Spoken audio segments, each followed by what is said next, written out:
தாவேக மாநாடு வந்து சரியா 21ஆம் தேதி நடந்துச்சு இல்லையா? 20ஆம் தேதிக்கு முன்னாடியே வந்து பல விமர்சனங்கள் திமுக அரச நோக்கி வந்து வச்சீங்க.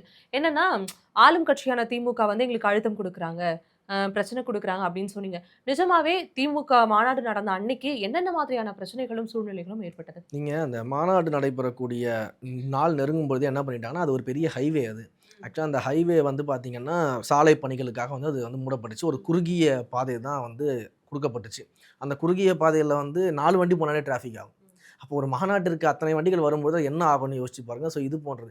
அதேபோல எங்களுடைய ஆதவ அர்ஜுனா அவர்கள் வந்து பேசும்போதே சொன்னார். அங்க இருக்கக்கூடிய அமைச்சர் அவர்கள் வந்து நெறைய நெருக்கடிகள் குடுத்தாரு அந்த மாநாட்டுக்கு. அப்ப அது போன்ற நெருக்கடிலாம் தாண்டி தான் நம்ம வந்து சமாளிச்சு இத நம்ம பண்ணிட்டு இருக்கோம்ன்றத சொன்னாரு.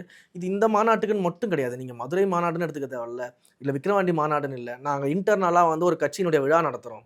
ஒரு ஹால் பார்க்குறோம். இல்ல வந்து ஒரு வென்யூ பார்க்குறோம். அந்த வென்யூ கிடைக்காது. அந்த வென்யூவோட ஓனர் ஃபோன் பண்ணி மிரட்டுவாங்க. நீங்க வென்யூ குடுக்கக்கூடாது அப்டின்னுவாங்க. அதே மாரி இடம் தேர்வு செய்யப்படும்போது இடத்துடைய ஓனர்களுக்கெல்லாம் ஃபோன் பண்ணி பேசுவாங்க.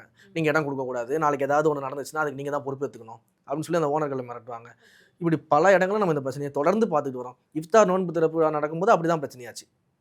ஹால் முழுக்க, அரங்கம் முழுக்க எல்லாரும் நிறைஞ்சிருக்கிறாங்க. இஸ்லாமிய சகோதரர்கள் எல்லாம் உள்ள வந்துட்டாங்க. அதையும் தாண்டி நெறைய பேர் உள்ள வந்தாங்க. அவங்களையும் நம்ம வெளியில அக்காமடேட் பண்ணி அவங்க நோன்பு திறப்பதற்கான ஏற்பாடுகள் பண்ணோம். அதையும் தாண்டி சாலையில நிக்கிறாங்க. உள்ள இடம் கிடையாது. ஆனா காவல்துறை என்ன பண்ணுது? யாரோட முன் அனுமதியும் இல்லாம எல்லாரையும் உள்ள அனுப்புங்க. நீங்க உள்ள போங்கன்னு சொல்லி உள்ள அப்போ அனுப்புது. இந்த பிரச்சனை வந்து மாநாட்டுக்கு